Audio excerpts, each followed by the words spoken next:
भारत महासागर रे सृष्टि होइथिबा लघुचाप एबे दुर्बल होइछि। पवनर बेग घंटा प्रति 65 किमी रहिछि। आगकू पाणीपाग स्थिति आहुरी बदलिबो बोली पाणीपाग विभाग पूर्वानुमान करिछि, जार प्रभाव उपकूल राज्य गुड़िकरे भी देखिबाकू मिलिबो। सामुद्रिक झड़ आंग्रेसर प्रभाव 10 दिन रहिथिला, तेबे एहा कौनसी समुद्र तट पार करि पारि नथिला। पश्चिम बंगर समुद्र तटवर्ती इलाकार एक छोट घूर्णिबलय सृष्टि होइथिला, जहा फलरे एक नियामक सृष्टि होई अंडमान उपरे प्रभाव पड़िथिला। जदि एही प्रभाव अधिक रहिला तेबे तटवर्ती राज्य गुड़िकरे वर्षा संभावना वृद्धि पाइब।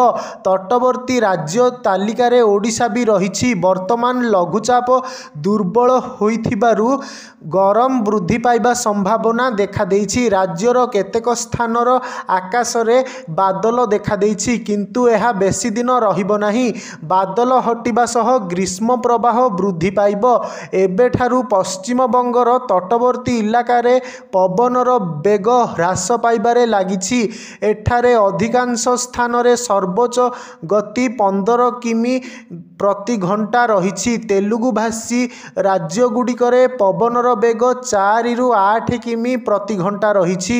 एबे शीत थिबारु गरम प्रारंभिक छुआ लोकंकु सामान्य आश्वस्ति देइछि, तेबे एही तापमात्रा धीरे धीरे वृद्धि पाइब। एबेठारु तेलेंगाना रे सर्वोच्च तापमात्रा 31 डिग्री सेल्सियस रहिछि। सेही भली आंध्र प्रदेश रे सर्वोच्च तापमात्रा 32 डिग्री सेल्सियस रहिछि।